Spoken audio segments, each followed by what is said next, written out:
तर राज ठाकरे आणि उद्धव ठाकरे यांची भूमिका तर एकच आहे हे आपण बघितलं। मात्र पहिलीपासून हिंदी सक्तीला शरद पवार यांनी सुद्धा विरोध केलाय। हिंदी सक्ती पहिली ते चौथी पर्यंत योग्य नाहीये असं शरद पवार यांचं मत आहे। तर 5वी पासून हिंदी शिकवण्यास हरकत नाही असं सुद्धा शरद पवार म्हणताना दिसले।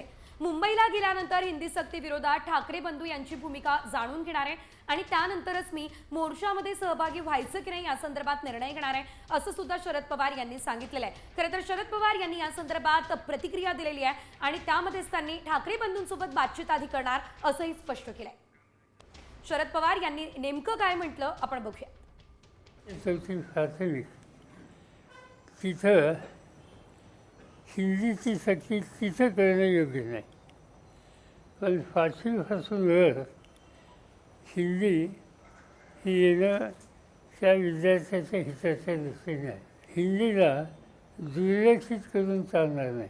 1ली ते 4थी हा जो वयोगट आहे त्याच्या डोक्यावर एकदम नवीन भाषा आत्ताच जाणणं हे योग्य नाही।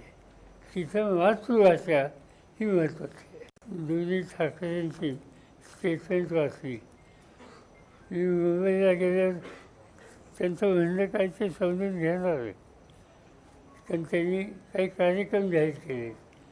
त्यांनी हेही जाहीर केलं की त्या कार्यक्रमामध्ये विविध राजकीय पक्षांनी सहभागी व्हावं। जर सहभागी व्हायचं असेल तर नक्की त्यांचं धोरण काय हे समजून घ्यावं लागेल।